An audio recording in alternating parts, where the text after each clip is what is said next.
जय राम जय जय राम, श्री राम जय राम जय जय राम। भगवान राम के जन्मभूमि मंदिर के ऊपर जो भी जानकारी और जो भी भाव प्रसाद हमारे पास उपलब्ध होगा हम आपको बताएंगे। आज नई दुनिया में संपादकीय के नीचे एक छोटा सा लेख हमें पढ़ने को मिला। हमने सोचा आपके साथ उस बात को साझा किया जाए। ये जो अपना अयोध्या का राम मंदिर है, ये तो निर्विवाद सत्य है कि इसको महाराज विक्रमादित्य उज्जैन वालों ने आज से 2500 वर्ष पहले बनाया था। और वो उसकी भी एक कहानी है कि विक्रमादित्य महाराज जो हैं वो अयोध्या गए थे, और अयोध्या गए तो एक स्थान पर वो रुके बैठे। वहाँ भगवान ने उनको प्रेरणा दी कि ये मेरी जन्म स्थली है, इसको खोदो। उन्होंने खोदा, खुदवाया, और उसमें भगवान का पुराना मंदिर निकला। फिर उसी को उन्होंने उसी स्थान पर उसको मंदिर को, भव्य मंदिर को बनाया। आज जो नई दुनिया में आया है उसके हिसाब से जो मैंने कल आपको प्रवचन दिया था, तो वो अयोध्या में जब ये जो मीर बांकी ने जो अपना भगवान राम का मंदिर, भव्य मंदिर जो तोड़ने लगा मीर बांकी, तो ये भीटी नरेश मेहताब सिंह जो हैं उनको ये बात पता चली। तो भीटी नरेश मेहताब सिंह अपने राम भक्त सैनिकों को लेकर उस हमलावर मीर बांकी से युद्ध करने के लिए निकल पड़े। इन दोनों की सेना में बहुत अंतर था। मीर बांकी की सेना 4,50,000 सैनिकों की थी, और भीटी नरेश की राम भक्त सेना सिर्फ केवल जो है, कहते हैं इसमें लिखा है कि 1.25 लाख, 1.25 लाख और 4.5 लाख। इतना भारी अंतर के बावजूद भी भयंकर युद्ध हुआ। और युद्ध कितने दिन चला? 70 दिन युद्ध चला। 70 दिन युद्ध जब चला तो चूंकि देखो ये बात पक्की है, दुनिया के किसी भी सैनिकों से भारत के सैनिक बहुत बहादुर, आत्मोत्सर्ग करने वाले और युद्ध कला में कौशल होते हैं। हालांकि मीर बांकी के जो सैनिक थे वो कोई बाहर से, अरब से नहीं लाया था, वो यहीं से गद्दारों को भर्ती किया था पैसे के आधार पर। जो पैसे के आधार पर लड़ता है और जो भावना से लड़ता है, उन दोनों में फर्क होता है। यही फर्क है कि पाकिस्तान और चीन के सैनिक हमारे सामने कमजोर इसलिए पड़ते हैं कि हमारे सैनिक राष्ट्र के लिए लड़ते हैं, देश के लिए लड़ते हैं, और वो लोग लड़ते हैं आधे मन से। तो ये 70 दिन जब ये युद्ध चला, तो इसमें मीर बांकी के जो 4.5 लाख सैनिक थे, उनमें से केवल 3,145 सैनिक बचे। और उन बचे हुए सैनिकों की क्या हालत थी कि किसी का पैर कटा हुआ था, तो किसी का हाथ कटा हुआ था, तो कोई गंभीर रूप से जो है घायल था। मतलब उनमें से वो भी लड़ने लायक नहीं थे। तो 4.5 लाख सैनिकों को, और हमारे भीटी नरेश जो थे मेहताब सिंह जी, उन्होंने मोट के घात उतार दिया। इस युद्ध में हमारे जो हुतात्मा भीटी नरेश मेहताब सिंह जी थे, वो भी इसमें अपने प्राणों का उत्सर्ग दे गए।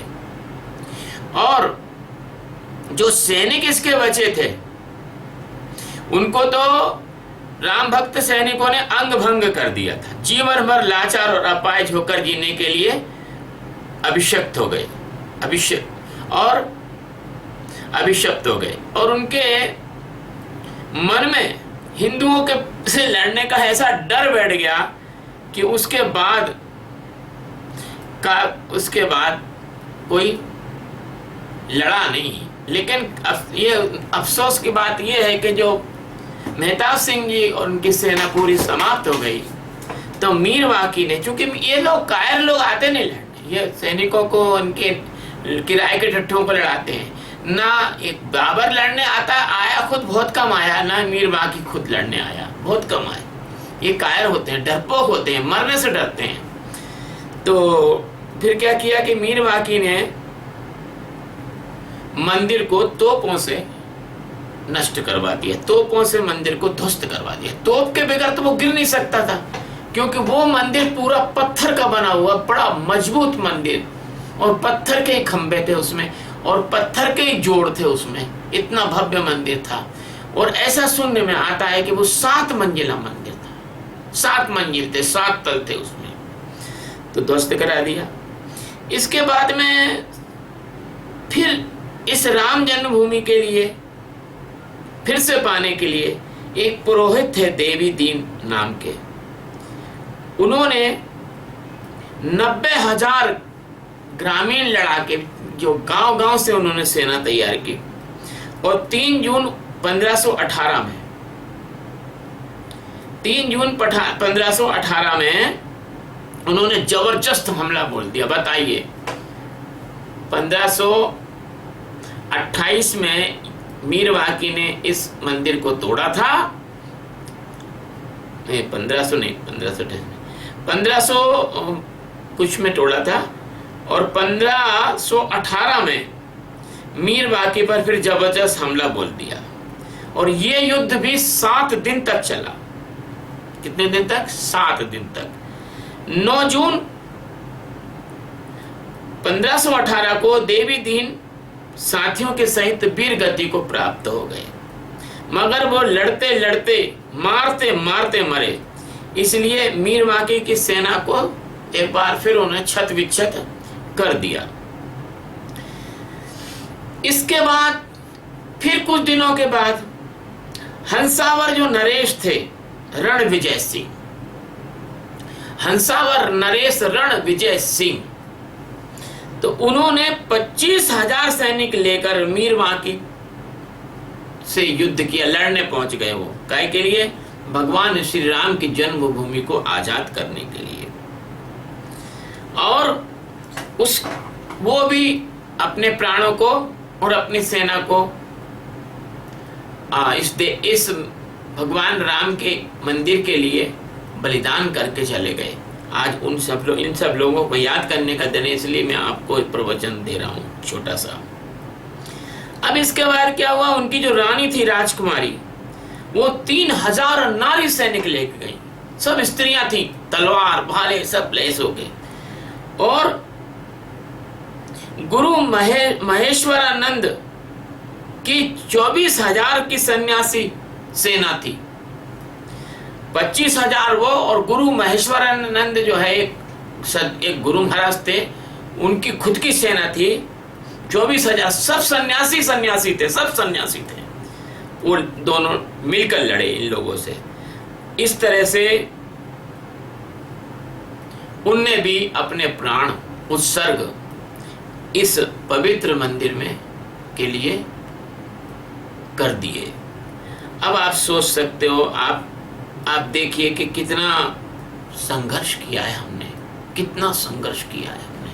ये ऐसे ही नहीं बन गया राम मंदिर, इसके पीछे लाखों लोगों का बलिदान है। अब इसी में आज नई दुनिया का संपादकीय मैंने तो लिखा नहीं, अब इसी में लिखा है कि 1.25 लाख तो भीटी नरेश के लोग, 90,000 वो ग्रामीण युवक, कुल कितने हो गए? 1.25 लाख और 90,000 कितने हो गए? 2,15,000 और 45,000। ये तो 2,15,000 और 45,000, 15 और 5 20 और 40, 2,60,000। तो यही बलिदान आपके सामने है प्रमाणिकता के साथ। अभी क्या हुआ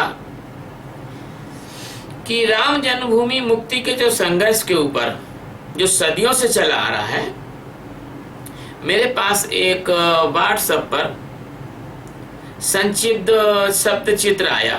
जिनको चाहिए मैं भेज दूंगा। ये व्हाट्सएप पर संक्षिप्त शब्द चित्र है, ये आया हुआ है ना। इसमें भारत भक्ति संस्थान मुंबई के बाबा सत्यनारायण मौर्य हैं। वो उन्होंने क्या किया है कि बहुत सारे धार्मिक ग्रंथ, इतिहास, एक पुस्तकें, ग्रंथों और श्रुतियों, लोगों ने जो जन श्रुतियां, भाई अब ऐसा तो है ना, हर चीज कोई लिखी तो जाती नहीं, लोग एक दूसरे को सुनाते हैं कि भाई ऐसा हुआ ऐसा हुआ। जन श्रुतियों के आधार पर और देखी सुनी घटना के आधार पर ये शोध किया उन्होंने इस बात की उन्होंने खोज की, शोध किया उन्होंने, और इस शोध के आधार पर उन्होंने ये जो चित्रावली बनाई है। तो ये पहली बात तो ये है कि सरयू नदी के तट पर पौराणिक मान्यता के अनुसार भगवान स्वयंभू मनु ने अयोध्या को सृष्टि के आरंभ में सबसे पहले अयोध्या ही बसाई गई थी और कोई भी नगर नहीं बसाया गया था। इसलिए अयोध्या को पावनपुरी कहते ना, अयोध्या मथुरा माया पुरी द्वारावती तथा। अयोध्या, मथुरा, माया, पुरी, द्वारावती, काशी, कांची, अवंतिका, ये 7 पुरियां हैं। इसमें अयोध्या सबसे पहले है। तो स्वयंभू मनु, जहां से मनुष्य का मनुष्य अवतीर्ण हुए, मनुष्य इस संसार में आए, उन स्वयंभू मनु ने खुद इस अयोध्या नगरी को बसाया। और सूर्य वंश या इक्ष्वाकु वंश के हरिश्चंद्र की कहानी सुनी होगी ना आपने, सत्यवादी हरिश्चंद्र, जिन्होंने सपने में संकल्प कर लिया था विश्वामित्र जी को देने का, तो जागृत में दिया उन्होंने। कितने सत्यवादी थे, जागृत, स्वप्न, सुसुप्ति तीनों अवस्था में सत्य में जीते थे वो। तो भागीरथ, हरिश्चंद्र के बाद भागीरथ, दिलीप, अम्बरीश की कथा सुनी ना आपने, सुदर्शन चक्र जिसकी रक्षा करते थे। दुर्वासा ने श्राप दे दिया था तो सुदर्शन चक्र दुर्वासा के पीछे पड़ गए थे, भागवत में कथा आती है। तीनों लोकों में गए, ब्रह्मा विष्णु महेश, कोई नहीं बचा पाया उनको। अंत में अम्बरीश के चरणों में गिरे आके, लेकिन अम्बरीश बड़े उदार थे, वो तो एकदम शर्मा के कह रहे भगवान आप मेरे चरणों में क्यों गिर रहे हो, और उनको उठा लिया, उनकी पूजन की, सुदर्शन को मना किया। तो इस प्रकार से जो अम्बरीश, फिर रघु राजा, अनेक प्रतापी सम्राटों ने इसे अपनी राजधानी बनाया और विकसित भी किया अयोध्या को। अब इसी वंश के चक्रवर्ती परम प्रतापी जो महाराज दशरथ थे, इन्हीं के वंश में भगवान ने अपने 4 अवतारों में राम, लक्ष्मण, भरत और शत्रुघ्न 4 रूप बनाकर अवतार लिया, है ना। इसलिए जो अयोध्या है वो परम पूजनीय है। और आपको तो मालूम है कि भगवान राम ने रावण का वध किया, कुंभकर्ण का वध किया, और भगवान राम ने भी अयोध्या को इतना प्रेम दिया कि उन्होंने उसको स्वर्ग से भी बड़ा माना। तो अयोध्या के बारे में बहुत सारे रामायण के सभी रचनाकार जो हैं, जैसे कल प्रधानमंत्री जी ने बताया कितनी सारी रामायण अपने यहाँ पर है। तो आदि कवि वाल्मीकि, जिसपे मैं अभी प्रवचन दे रहा हूँ वाल्मीकि रामायण पे, रोज अभी दूंगा 6 बजे। तो वाल्मीकि से लेकर संत तुकाराम जी, महर्षि कंबन, भवभूति बहुत महान कवि हुए, बहुत महान कवि, बहुत महान संत, और भगवान एकनाथ इन्होंने, और रंगनाथ जी, भगवान रंगनाथ जी ने दक्षिण में, और कृतिवास आदि संतों ने सैकड़ों बार रामायण का लेखन, 1-2 बार नहीं बल्कि सैकड़ों बार रामायण लिखी, सैकड़ों बार रामायण को लिखी, है ना। तो उन्होंने अपने हिसाब से जो रामायण जो लिखी है, उसमें जैसे एक बार अपन कोई रामायण या कोई ग्रंथ लिखते हैं तो पूरी चीज तो आती नहीं है, कुछ ना कुछ तो छूट ही जाती है ना। छिपक कथाएं छूट जाती हैं, कोई रहस्य छूट जाते हैं, कोई गोपनीय तथ्य भी छूट जाते हैं। एक भी रामायण ऐसी नहीं है कि जो संपूर्णता से लिखी गई हो, सिर्फ वाल्मीकि रामायण को छोड़ के। तो अलग अलग आप रामायण पढ़ेंगे तो आपको अलग अलग चीजों का, अलग अलग सत्य कथाओं का, अलग अलग घटनाओं का अनुभव होगा। इसलिए तो तुलसीदास जी ने कह दिया कि नाना भांति राम अवतारा, रामायण सतकोटि अपारा। भगवान ने तो नाना भांति अवतार लिए हैं, क्योंकि ऐसा तो नहीं सृष्टि कोई इसी मनवंतर में तो है नहीं। सृष्टि में कई मनवंतर हुए, सृष्टि में कई द्वापर, त्रेता, सतयुग, कलयुग आए, और भगवान ने अवतार लिया। और अवतार लिया तो भगवान ने जो अवतार लिया वो अलग अलग तरीके से भी लिया, ऐसा नहीं कि एक ही तरीके से लिया। कभी भगवान ने अवतार लिया है उस मनवंतर में, तो कभी इस मनवंतर में, तो उसकी कथाएं भी थोड़ी थोड़ी भिन्नता मिलती है, तो इन ग्रंथों में भी भिन्नता मिलती है। तो फिर ये सैकड़ों बार जो राम कथा का जो लेखन जो अपने ढंग से इन्होंने किया, इन्होंने जो अपने ढंग से राम कथा का लेखन किया, उस लेखन में थोड़ी थोड़ी भिन्नता मिलना बड़ा स्वाभाविक है ना, वो बड़ा स्वाभाविक है उनमें मिलना। अब क्या है कि इन कथाओं के जो कथानक हैं इसमें थोड़ा अंतर है, और परंतु एक चीज में कोई अंतर नहीं है। वो क्या चीज है कि हर लेखक ने, हर इतिहासकार ने, हर साहित्यकार ने, हर भक्त ने, हर संत ने अयोध्या को तो वही माना बताया। अयोध्या वही है ना। भगवान की जन्मभूमि भी वही है, जब भी अवतार लिया तो वहीं लिया, उसी जगह पे लिया उन्होंने, है ना। तो इस विषय में जो है कोई, इसमें कोई विवाद नहीं है। अच्छा, ये चीज तो अपन लोगों ने देखो सुप्रीम कोर्ट में सिद्ध कर दी। अगर अपन इस चीज को सुप्रीम कोर्ट में सिद्ध नहीं कर पाते तो ये अपने को मिल नहीं सकती थी, ये फैसला नहीं हो सकता था।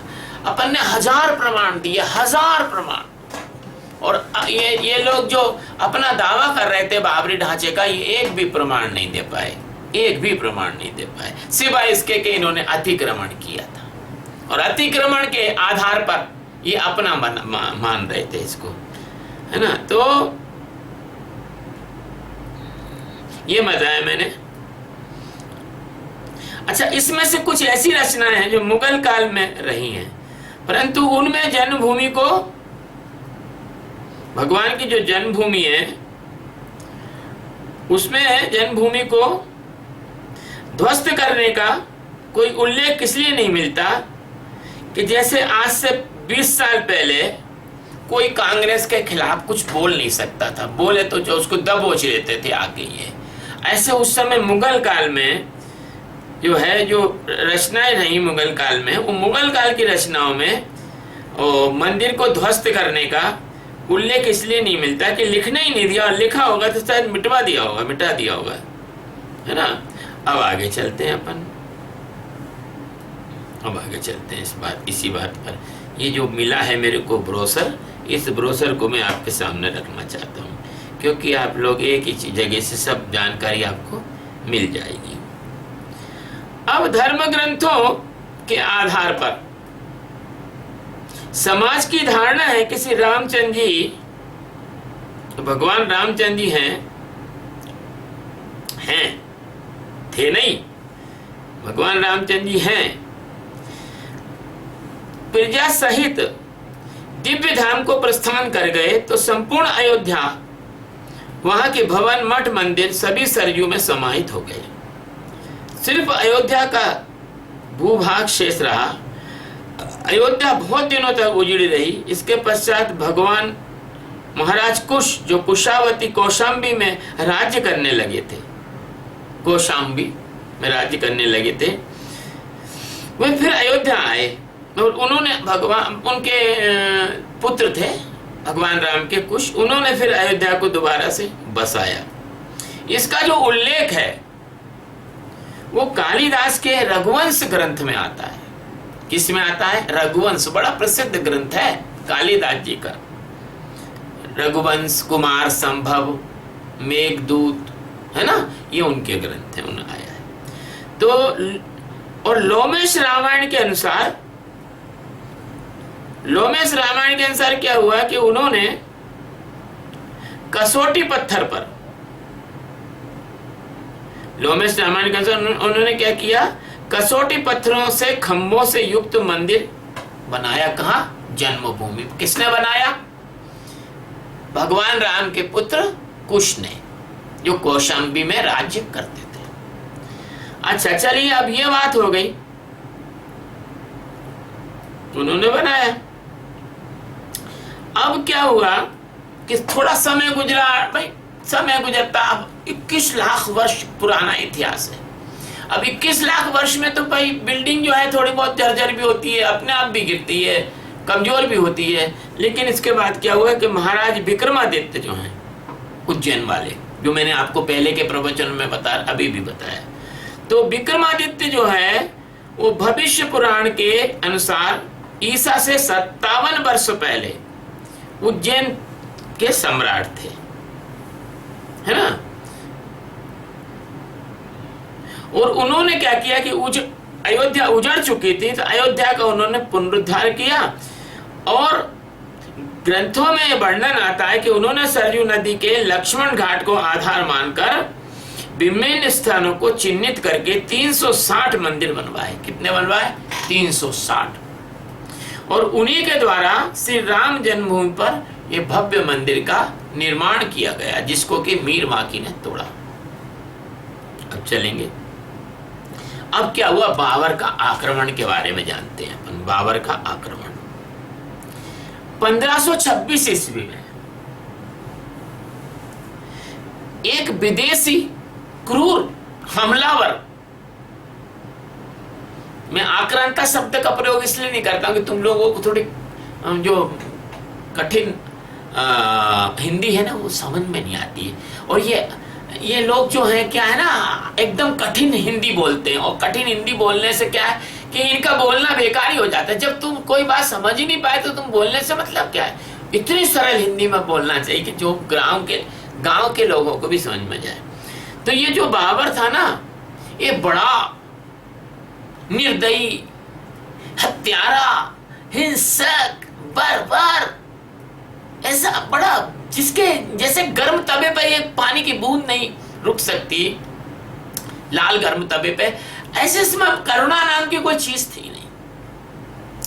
तो इस बाबर ने क्या किया, 1526 ईस्वी में आक्रमण किया भाई बाबर ने भारत पर। और रास्ते में जितने सैकड़ों नगर थे, जितने भी रास्ते में नगर पड़ते थे, और उनको सबको लूटता चला आ रहा था। ये लूटता चला आ रहा था। कैसे? उनका सब महिलाओं के नाक कान के गहने भी छीन लेना, मंदिरों में से जो धन है वो भी ले लेना, सोना चांदी जहां मिल जाए वो भी ले लेना, कोई सुंदर लड़की मिल जाए उसको भी उठा लेना, अपने अब खुद भोग लेना, फिर सैनिकों के सामने छोड़ देना। इस प्रकार से ये करता था। ये तो हर तरह से लूट रहा था। आग लगा देना गाँव में। पहले घास फूस के घर हुआ करते थे, वो बहुत ज्यादा संपन्न लोग होते थे, तो उनके पत्थर के या उनके जो है लकड़ी वगैरह के घर होते थे, नक्काशी वाले बड़े सुंदर, उनको जैसे कश्मीर में होते थे, तो उनको जला देता था। तो हजारों गांव को जलाता और लाखों लोगों की हत्या करता हुआ, देखना ध्यान से सुनना, हजारों गांव को जलाता हुआ, लाखों लोगों की हत्या करता हुआ। अब बताओ, ये खड़के कहता है कि तुमने तो कोई कुर्बानी नहीं दी। अरे मूर्ख, हमने कितनी कुर्बानी दी है तुझे पता ही नहीं है। हम तो जब से देश पर आक्रमण हुआ, जब से कुर्बानी देते चले आ रहे हैं। अभी हमने राम जन्मभूमि के बारे में बता ही दिया तुम्हें कि 2,60,000 लोगों ने कुर्बानी दे दी, और जुड़वा के भी बता दिया। अच्छा, 1528 में ये अयोध्या पहुंच गया। कौन? बाबर। और बाबर का जो सेनापति था, और बाबर था, उसने देखे अयोध्या में बढ़िया बढ़िया मंदिर, 360 मंदिर बने हुए। अब भैया इसकी तो ताकत, जितने तोड़े इसने तोड़ दिए, बाकी तो आज भी खड़े हुए हैं अयोध्या में मंदिर। तो बाबर के सेनापति मीर माकी ने बाबर के आदेश से अयोध्या पर आक्रमण किया, और इतिहासकार कनिंघम कहते हैं, कनिंघम नाम के इतिहासकार है जो अपने भारत के नहीं हैं, विदेशी हैं। वो कहते हैं कि 15 दिनों के घमासान युद्ध में 1,74,000 हिंदुओं ने वीर गति प्राप्त की। अब जोड़ लो, उसमें 2,60,000 जो हुए थे अपने 45, हाँ 15, हाँ 60, 2,60,000 में 1,74,000 और जोड़ लो तो ये कितने हो गए? 3,60,000 और 74,000 कितने हो गए? 60 और 40 4,00,000 और 35 4,34,000 लोग। देखना 4,34,000 लोग वीर गति को प्राप्त हुए राम जन्मभूमि के लिए अभी तक, अभी और आगे बढ़ेगा आंकड़ा। तो हिंदू वीर गति को प्राप्त हुए और मीरवाकी मंदिर को तोपों के गोलों से गिराने में सफल हो गए।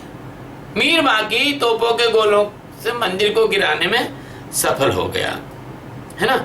मेरा विश्वास नहीं करते हो तो ये देखो, ये ब्रोजर, ये बाबर का अयोध्या पर आक्रमण, ये देखो बाबर का अयोध्या पर आक्रमण। अभी देखो मैं को मसाला मिल गया, मैं आप लोगों को सप्लाई कर रहा हूँ। कारण ये है कि आप लोगों को पता तो चलना चाहिए कि अपन ने कितना संघर्ष करने के बाद कल का 5 अगस्त का दिन आया है। हे भगवान, हे प्रभु, आंसू कम पड़ जाएंगे, इतने लोगों ने बलिदान किया है। तो अब साहब जब ये मंदिर उन्होंने तोड़ दिया, ये मंदिर उन्होंने तोड़ दिया, लगभग इस तरह का था मंदिर। पहले देखो, लगभग उस समय का मंदिर इस तरह का था, ऐसा था वो मंदिर, ऐसा दिख रहा है, हाँ दिख रहा है ऐसा। अब तोड़ दिया उन्होंने। अब इसके बाद क्या हुआ कि उसने राम मंदिर के मलबे से उस स्थान पर दरवेश मूसा का आशिकान के निर्देश पर एक इनके जैसे ये ऐसे इनके गुरु, दरवेश मतलब ये जो नकली साधु लेकर घूमते रहते हैं, दरवेश जो दरवेश जगह जगह जाके दर दर जाके भीख मांगते हैं दरवेश। तो दरवेश मूसा आशिकान के निर्देश पर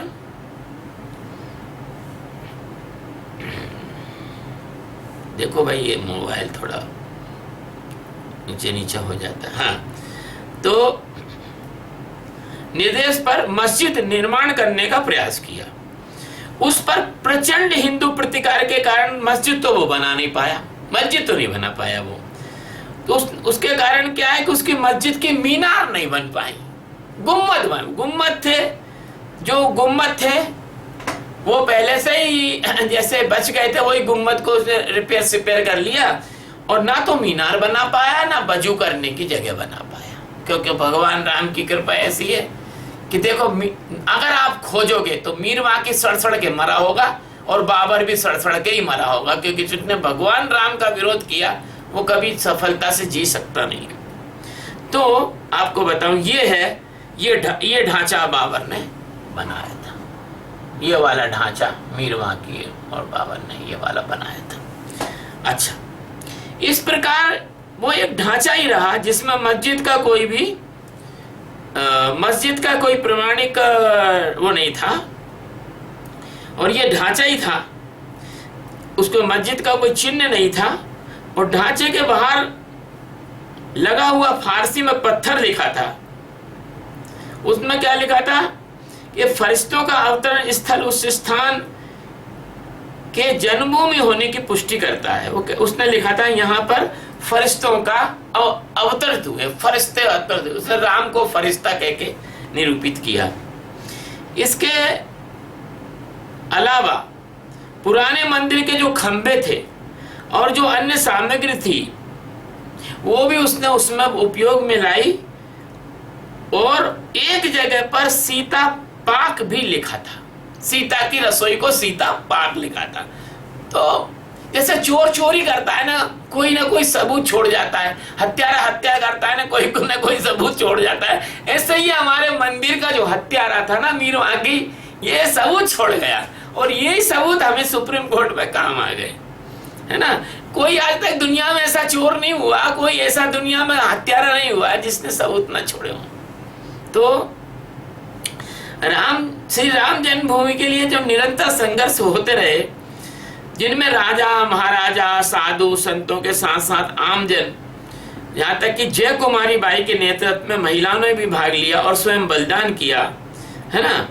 ये देखिए, ये जय कुमारी बाई का चित्र है, देखो ये है जय कुमारी बाई, है ना। ये जय कुमारी बाई लड़ रही है भगवान राम के लिए। इन्होंने शोध करके बनाया, ऐसा नहीं है कि कोई ऐसे कपोड़ाबाजी, नहीं, शोध किया इन्होंने, है ना।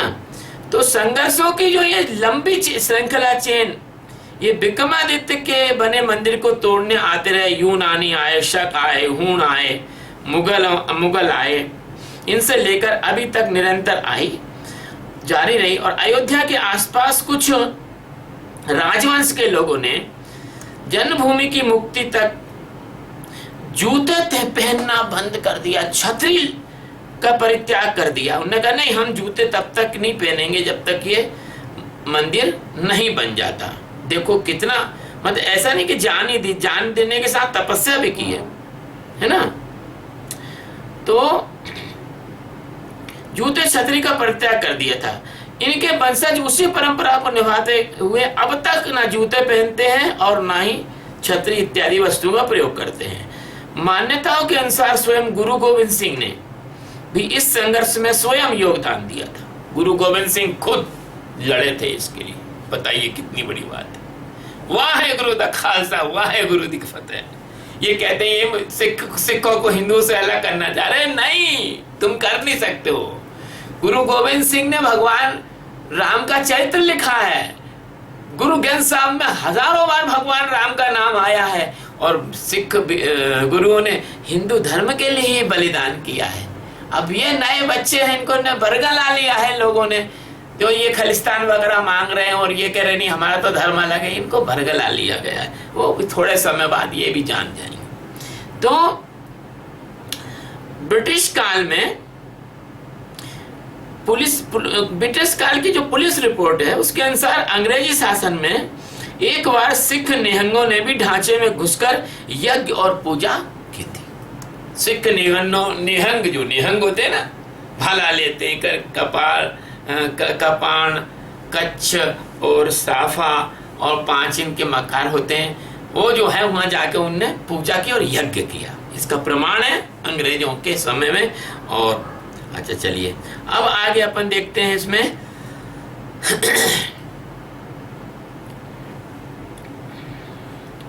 अब ये जो संसार का ऐसा संघर्ष है, ये ऐसा संघर्ष कहीं किसी के लिए नहीं हुआ जितना राम के लिए हुआ। ये देखिए, विश्व का महानतम अनवरत रक्तिम संघर्ष, ये देखिए इन्होंने ये रिसर्च करके लिखा है, दिख रहा है, विश्व का महानतम अनवरत संघर्ष। इस पे हम आपको बताते हैं। अयोध्या सहित समूचे भारत के हिंदुओं की आस्था केंद्र राम जन्म पर स्थित मंदिर का भक्तों ने, संतों ने, है ना, ये अपने हृदय में असहनीय वेदना, उनके हृदय में असहनीय वेदना हुई जो सहन नहीं कर सकते, वैसी वेदना हुई, है ना। एक बार हमारे परिवार का कोई व्यक्ति मर जाता तो उतनी हमको वेदना नहीं होती जितना कोई हमारे धर्म पर ऐसा स्थायी आघात कर दे तो हमारी पीढ़ी दर पीढ़ी हमको वो वेदना रहती है। तो इससे जन्मभूमि की मुक्ति के लिए संघर्ष की एक अंतहीन श्रृंखला को जन्म दिया था। अंत नहीं, जब तक ये मंदिर बन नहीं जाएगा तब तक हम इसका संघर्ष करेंगे और करेंगे। ये श्रृंखला, ये भावना, ये उद्वेलन, ये अंदर से संकल्प इसको जन्म दिया, है ना। अब क्या हुआ कि 1528 से लेकर 1949 तक, यानी 1528 टू 1949, ये जो समय था, इस समय में राम जन्म को मुक्त कराने के लिए 76 युद्ध हुए, 76 बार बैटल्स, 76 बैटल्स ये हुए, और जिसमें लाखों राम भक्त बलिदान हुए। टेंशन नहीं, कोई बात नहीं, हम मरेंगे फिर पैदा होंगे फिर जन्म लेंगे, क्योंकि हमें से तो है नहीं कि कोई कब्र के अंदर गए और कयामत के दिन ही जगेंगे, है ना। हम मरेंगे फिर जिएंगे फिर लगे रहेंगे। तो 76 युद्ध हुए, है ना, इसके लिए। और इन युद्धों में क्या हुआ, 76 युद्धों में लाखों राम भक्त बलिदान हुए। अब इसमें बताया हुआ देखिए, क्रमांक 1 किसके समय, बाबर के समय। कब तक, 1528 से 1530 ईस्वी तक 4 युद्ध हुए, जिसमें भीटी नरेश मेहताब सिंह, हंसावर के गुरु देवीदीन पांडे, हंसावर के राजा रणविजय सिंह और हंसावर की रानी जय राजकुमारी। भैया एक बार प्रणाम तो बनता है इनके लिए। 4 युद्ध हुए, 4 युद्ध हुए। दिल द्रवित हो जाता है। धन्य है वो लोग, अपने प्राण दे दिए, और हम ऐसे लोग हैं कि जो एक वोट नहीं दे सकते धर्म के लिए। तो इन युद्ध में, जैसे मैंने शुरू में नई दुनिया का उल्लेख आया, नई दुनिया ने छोटा सा दिया, अब ये पूरा आ गया। तो इसमें हंसावर के तो भीटी नरेश मेहताब सिंह, हंसावर के राजगुरु देवीदीन पांडे और हंसावर के राजा विजय सिंह और हंसावर की रानी राजकुमारी। देख लीजिए, राजा भी, रानी भी, उनके बच्चे भी, उनका सैनिक भी, भगवान राम के लिए सब बलिदान हो गए। अरे तुम तो बकरों का बलिदान करते हो, हम तो हमारी जिंदगी का बलिदान करते हैं भगवान के लिए। तुम क्या कुर्बानी करोगे, कुर्बानी तो इन लोगों ने दी है ना। तुमने तो अत्याचार ही किए हैं, और फिर कहते हो कि भैया हम तो भाई हैं और बड़ी गंगा जमनी, और तुम तो कहते हो कि हमने तो कोई अत्याचार ही नहीं किया। अत्याचार तो ब्राह्मणों ने दलितों पर किए हैं, क्योंकि तुमने अपने अत्याचारों का ध्यान हटाने के लिए और ब्राह्मणों के ऊपर ठीकरा फोड़ के और दलितों को उकसा दिया, और वो ये जो जिसको कहते हैं ना माइंड डाइवर्ट करना, माइंड डाइवर्ट कर दिया तुमने। हाँ, अब दूसरा 1530 से अब हुमायूं के समय, अब बाबर के समय तो हो गया, अब हुमायूं के समय 1530 से 1556 तक 10 युद्ध हुए। कितने हुए, 10 युद्ध। 10 युद्ध में साधुओं की सेना लेकर स्वामी महेशानंद जी और स्त्रियों की सेना लेकर रानी जय राजकुमारी, ये इसके लिए लड़े और अपने प्राणों को उत्सर्ग किया। अब साल 1556 में से 1606 तक 20 युद्ध हुए। इस समय कौन, अकबर राजा शासन करता था। बड़े कहते ना अकबर बड़ा महान था, घंटे का महान था अकबर।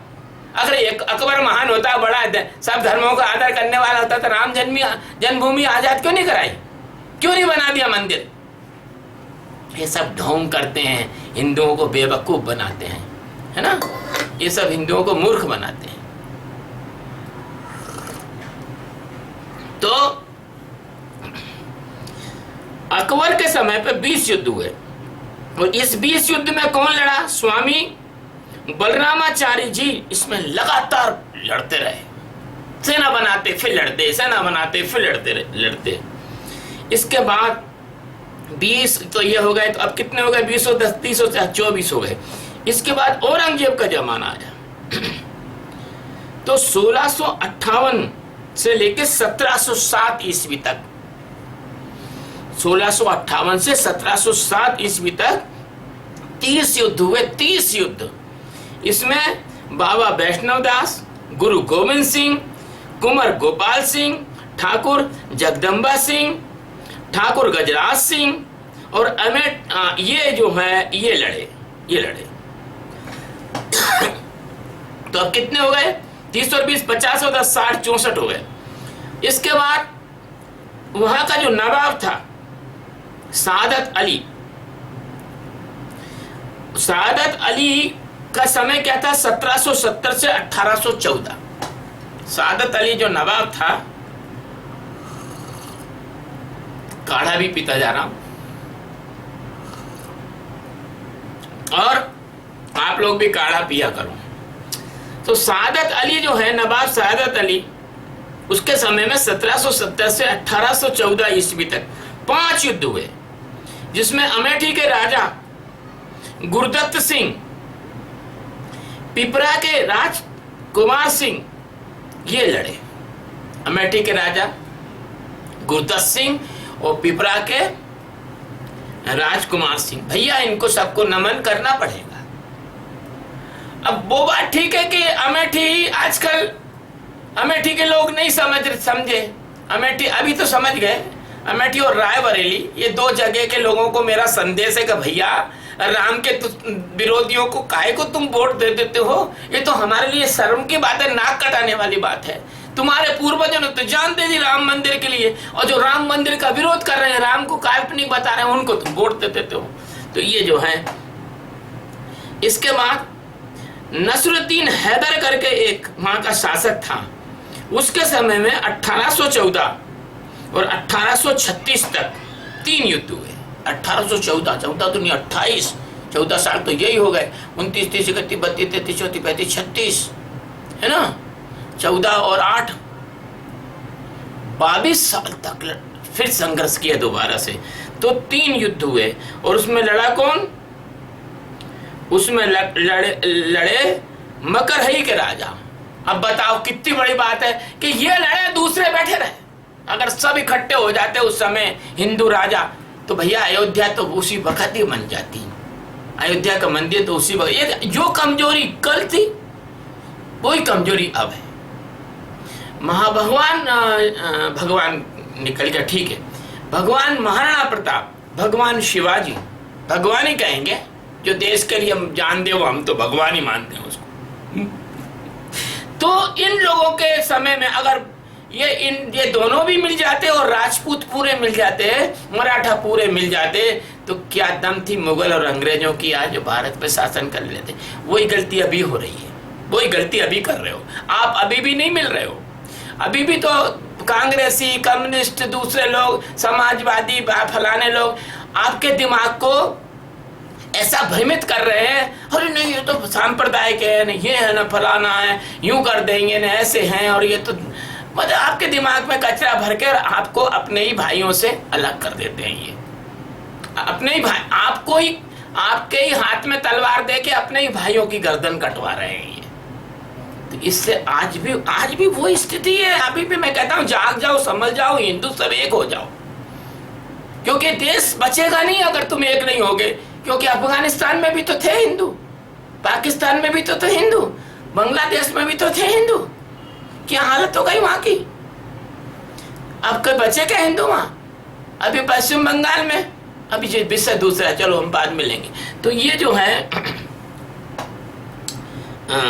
तो ये जो मकरही के जो राजा थे, उन्होंने लड़ा कब? 1418 से और 1836 तक 3 युद्ध लड़े उन्होंने। बेचारे वो भी उन्होंने भी अपने भगवान के लिए प्राण दे दिए, उनके परिवार, उनके राज्य ने भी दे दिए। और इसके बाद में बाजिद अली शाह जो था, बाजिद अली शाह, इसके जमाने में 1843 से लेके 1857 तक 2 युद्ध हुए। बाबा उद्धव दास और बाबा रामचरण दास और गोंडा नरेश देवी बख्श सिंह इसमें लड़े। भैया लोग तो बड़े बाजिद अली शाह की शायरी शेयर करते रहते हैं। हम तो कहते हैं हम तो नाम नहीं लेना चाहते ऐसे लोगों का, जिन्होंने राम भक्तों को शहीद किए। जैसे ये मौलाना मुलायम सिंह, गोली मारी सीधे सीने में कार सेवकों के। ऐसा कोई नियम है कि सीने में गोली मारी जाती है, पैरों में गोली मारी जाती है? अब कोई मानवाधिकार वाला नहीं आया कार सेवकों के लिए, कोई न्यायालय खड़ा नहीं हुआ, कोई पार्टी खड़ी नहीं हुई, सबने उल्टा ही ऐसे डकैत होंगे। कोई चोर डकैत थे क्या वो कार सेवक जो भगवान के लिए गए थे? अभी अपने स्वतंत्र भारत में ये हाल थे। यही लोग हैं, यही लोग इन लोगों की सेना में इकट्ठे होकर लड़ रहे थे राम भक्तों से। कोई अरब से नहीं लाए थे वो सैनिक, यही गद्दार थे जो आज भी गद्दार हैं। अब चलिए, अब अंग्रेजी शासन आया। 1912 से 1934 तक 2 युद्ध हुए और साधु समाज और हिंदू जनता इसमें सम्मिलित हो गई। और इस युद्ध में इस प्रकार से 76 युद्ध हुए। अब अपन कांग्रेसी शासन में 3 युद्ध हुए। इसमें नहीं आया, पर मैं बताता हूँ। 3 युद्ध हुए। हम लोगों ने 3 बार कार सेवकों को भेजा। पहले बार में थोड़ा कम लोग, मतलब कम ही लोग मरे और ज्यादा दिक्कत नहीं, लाठी वाठी चार्ज हुआ। लेकिन दूसरे बार में मुल्ला मुलायम सिंह के टाइम पर सैकड़ों लोग मरे जिनकी कोई गिनती नहीं है अभी तक। मुलायम सिंह ने सैकड़ों लोगों को मार के काट काट के सरजू में बहाया। ये तो भाई अपना स्वतंत्र भारत में और राम भक्तों के साथ ऐसा हुआ, लॉ और ऑर्डर की आड़ लेके, धर्मनिरपेक्षता के चोला पहन के, है ना, जबकि सब जानते थे कि भगवान राम की जन्मभूमि है। हिंदू, मुसलमान, BSP, BJP, Congress, Samajwadi, DMK, सब एडीएमके, सब जानते थे कि भगवान की जन्मभूमि है। लेकिन वोट के लालच में इन्होंने वोट के लालच में वैसा ही काम किया जैसे कोई लालची आदमी अपने हाथ से अपने पिता की हत्या कर देता है पैसे के लिए। इसलिए अब चलेंगे अगली बार। ये वाला जो है शोध पूरा हुआ, अगले शोध में आएंगे हम। अगला शोध कहता है कि 1857 के संघर्ष में, जो 1857 में पहला स्वतंत्रता संग्राम हुआ,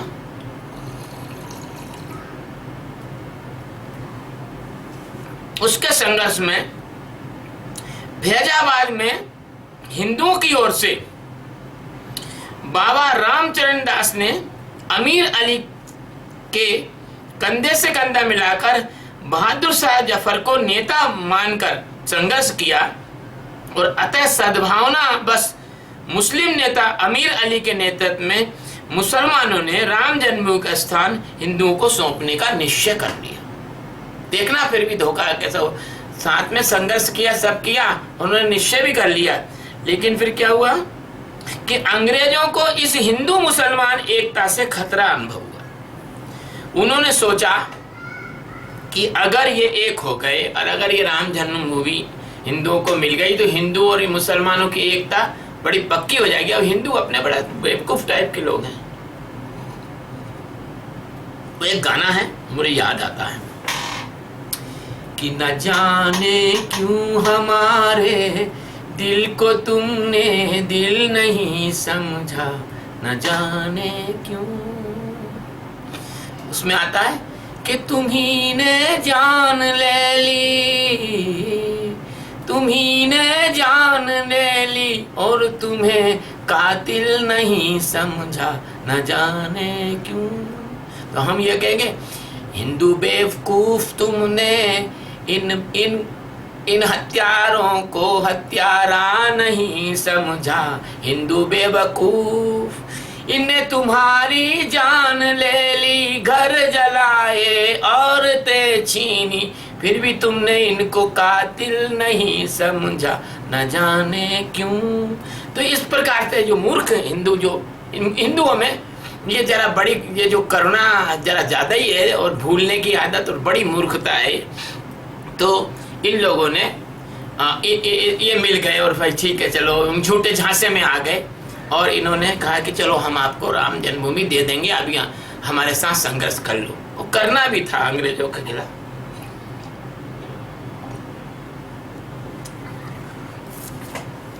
तो अंग्रेजों ने ये देखा कि हिंदू मुस्लिम एकता खतरनाक हो जाएगी, तो 18 मार्च 1958 को अयोध्या के कुबेर टीला जो जगह है वहां पर इन्होंने इमली के पेड़ पर लटकाकर बाबा रामचरण दास और अमीर अली दोनों को एक साथ फांसी दे दी। ये बात क्यों नहीं बताते कम्युनिस्ट, ये बात क्यों नहीं बताते कांग्रेसी, ये बात क्यों नहीं बताते मुलायम सिंह के अब्बा, क्यों नहीं बताते?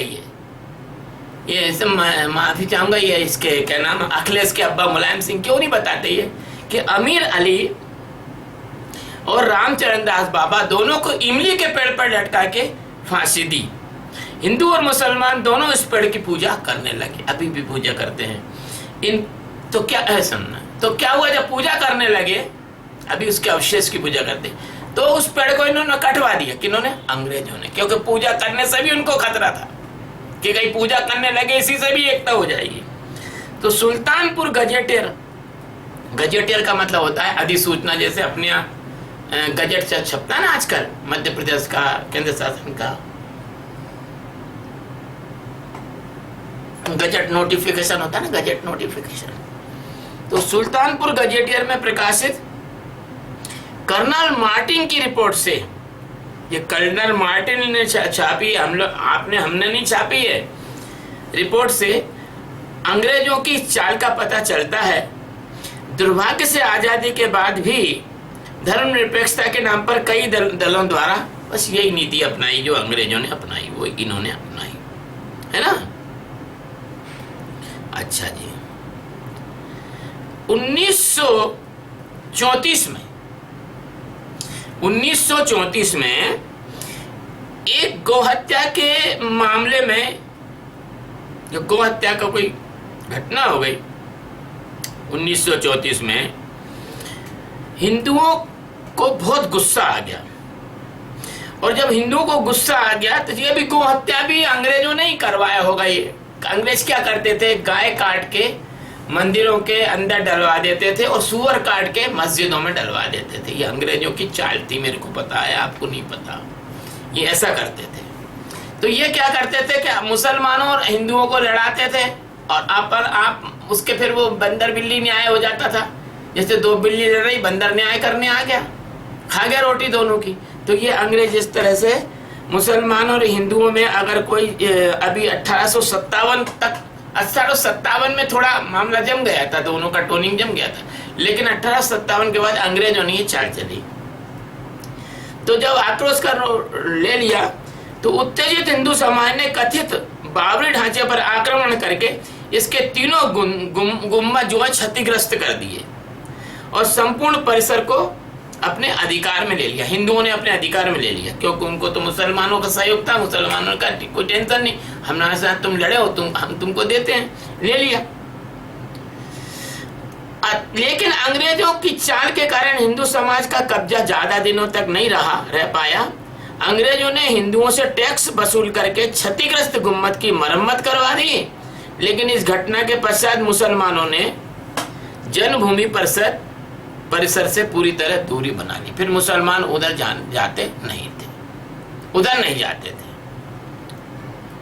अब चलिए, अब मंदिर केवल देखिए, मंदिर बन जाता, पहले ही बन जाता, लेकिन इसमें क्या है कि कुछ जिहादी जो कट्टरपंथी लोग हैं, जैसे ये है ना, क्या नाम है इसका, हैदराबाद का ये, अरे ये दो भाई,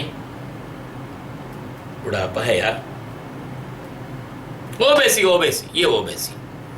ओवैसी जैसे जो कट्टरपंथी लोग थे ना, इन कट्टरपंथी लोगों को ये इंदिरा गांधी ने एक मुस्लिम पर्सनल लॉ बोर्ड नाम से इन्होंने संस्था बना दी और उसके आधार पर ये लोग जो हैं, उसके आधार पर हिंदुओं को आड़ लगाते रहते हैं समय समय पर।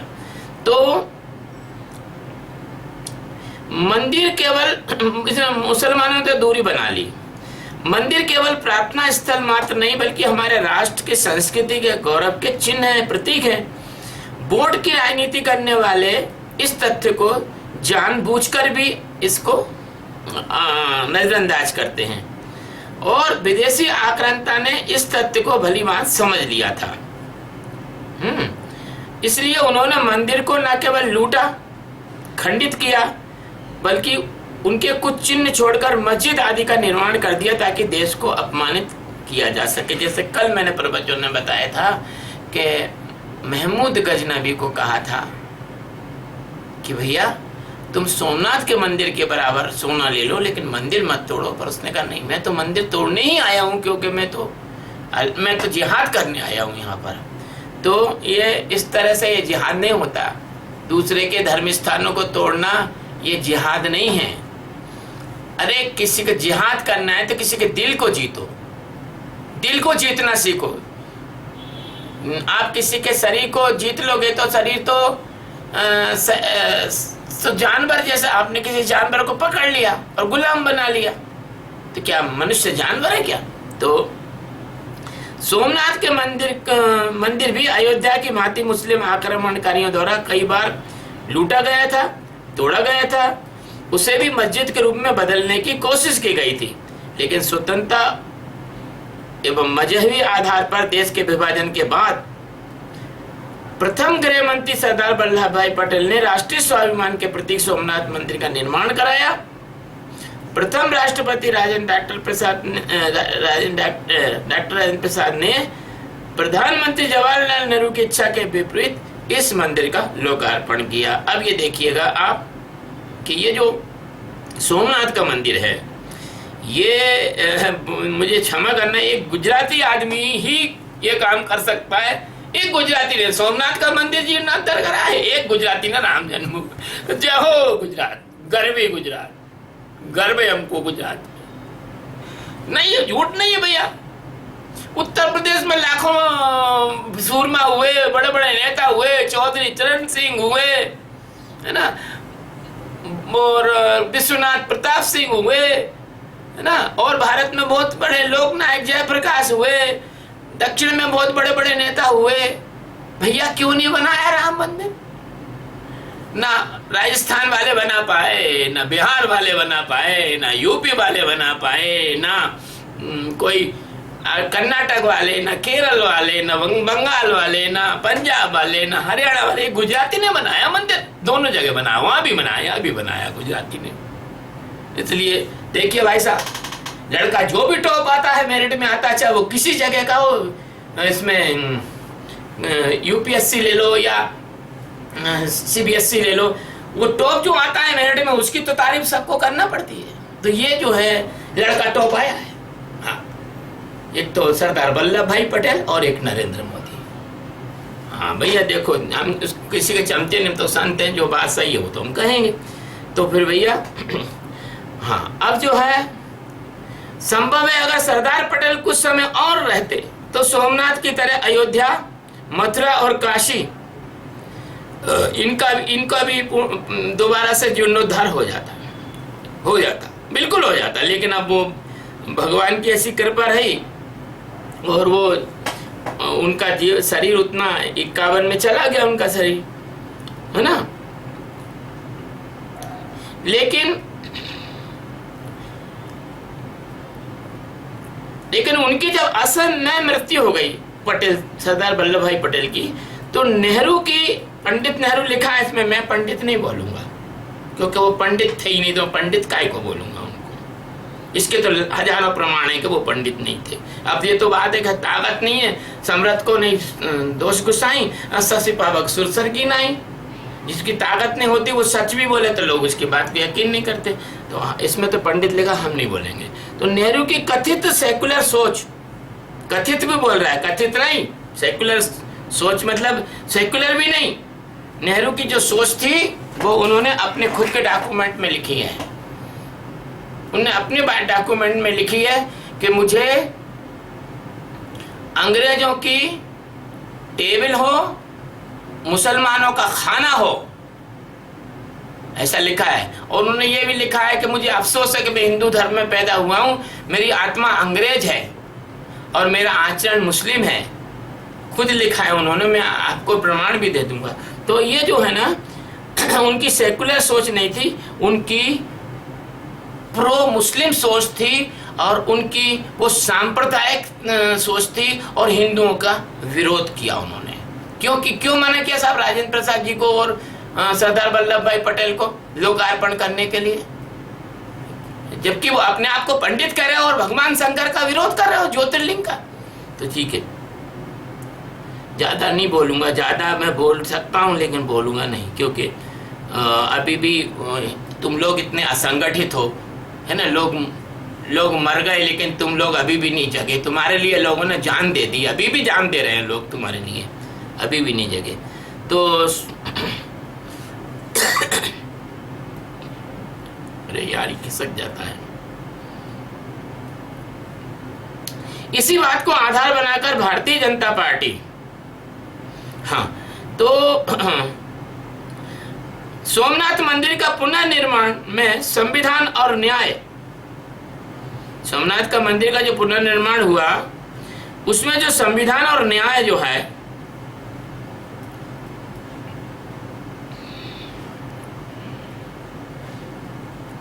किसी भी रूप में बाधक नहीं बना था, है ना। ये उदाहरण था। और धर्मनिरपेक्षता के प्रबल समर्थक महात्मा गांधी भी इसके पक्ष में थे, है कि भगवान राम का मंदिर बनना चाहिए, ये लिख रहे हैं, बाकी मैं नहीं मानता हूं, है ना, मैं नहीं मानता कि वो पक्ष में होंगे। इसी बात को आधार बनाकर भारतीय जनता पार्टी ने तत्कालीन अध्यक्ष लाल कृष्ण आडवाणी ने सोमनाथ से, है ना, द्वारका तक की यात्रा निकाली कि ताकि इसका एक जन समर्थन अपन प्राप्त कर सके, ताकि अपन इसका जन समर्थन प्राप्त कर सके सोमनाथ से अयोध्या तक।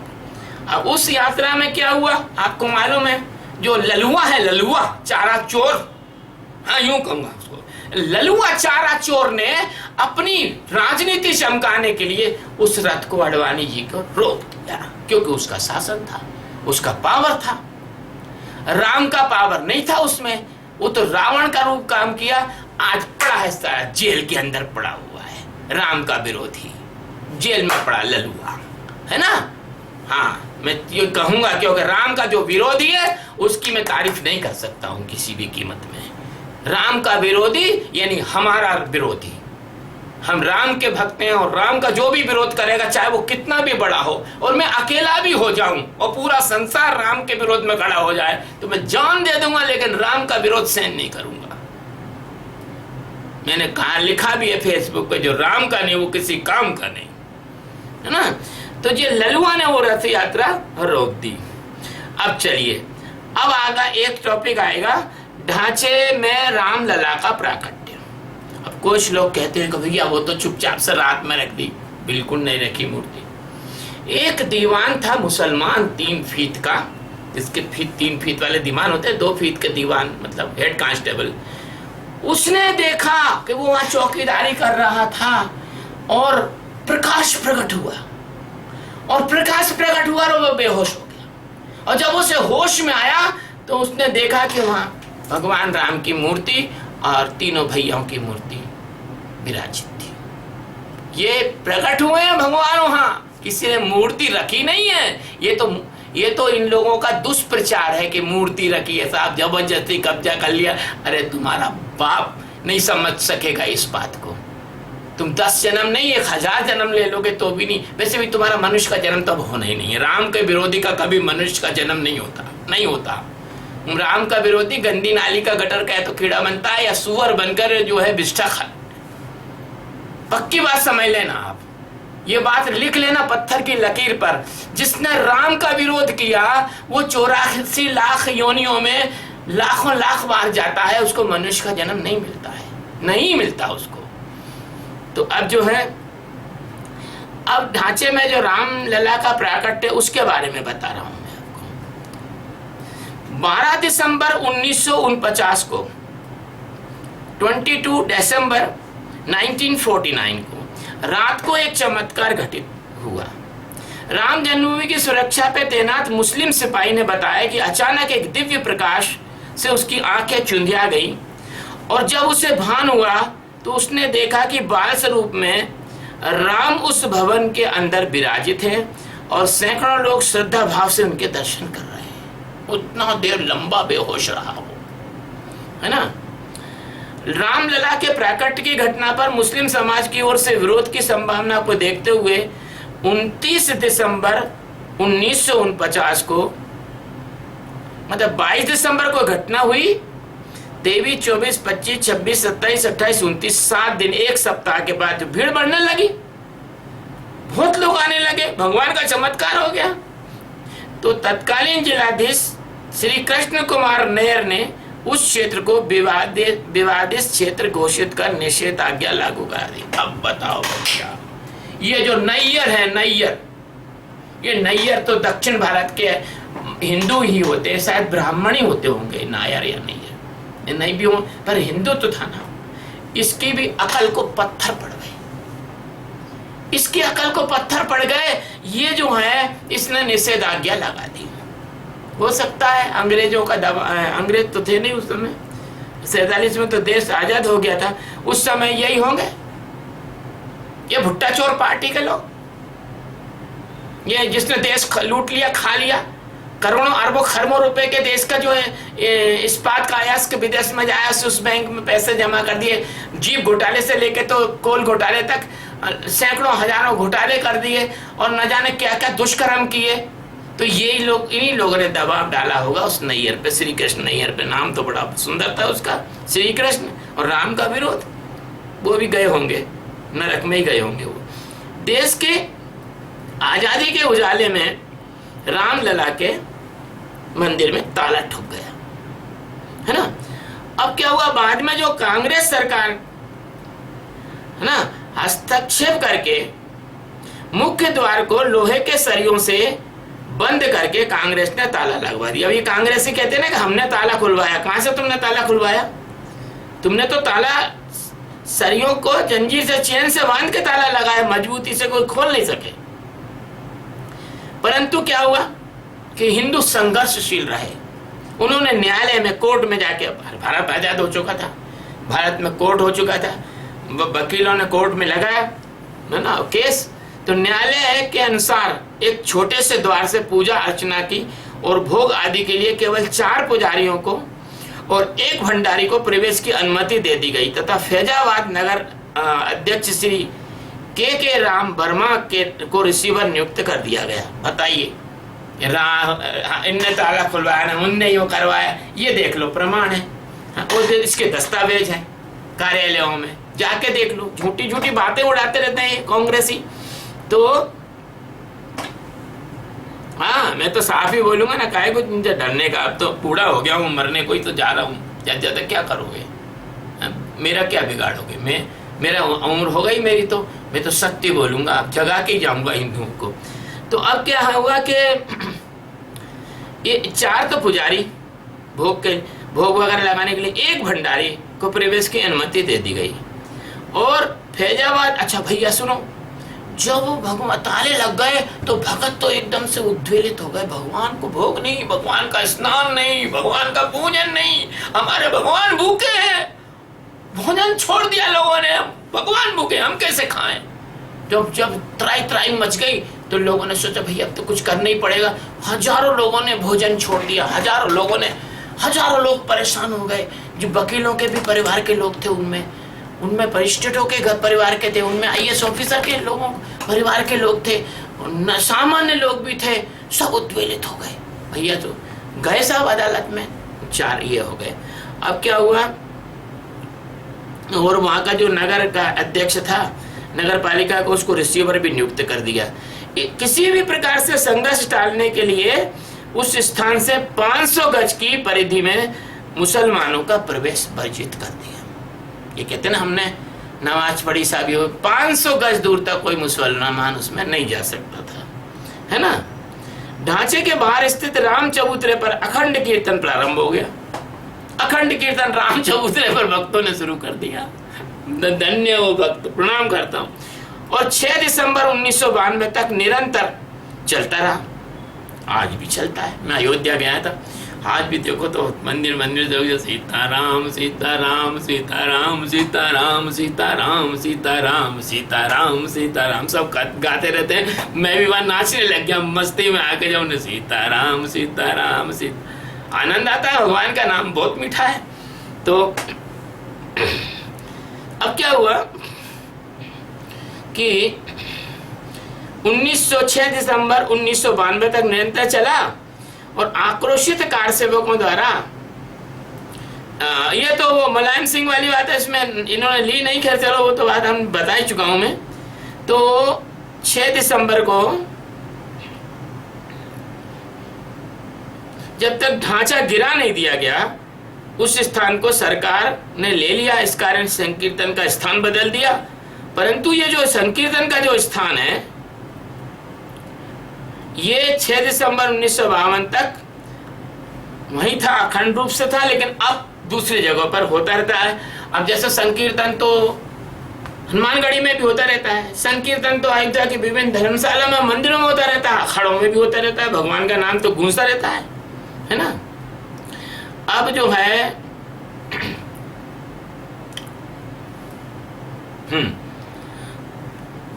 श्री रामलला के जो विग्रह का जो प्राकट्य का जो यथार्थ है, अब उसको हम और उसके आगे की कथा हम कल लेंगे, क्योंकि अब हमारा वाल्मीकि रामायण के प्रवचन का समय हो गया है ना। सीताराम सिया राम जय श्री राम। अपन कर लेंगे, ऐसे बात करते रहेंगे। ये कोई प्रवचन नहीं, अपने आपस की बातें हैं। तो भगवान के संघर्ष, ये भी एक तरह का एक साधना है। ये प्राण उत्सर्ग भी यज्ञ था भगवान के, है ना। जय श्री राम।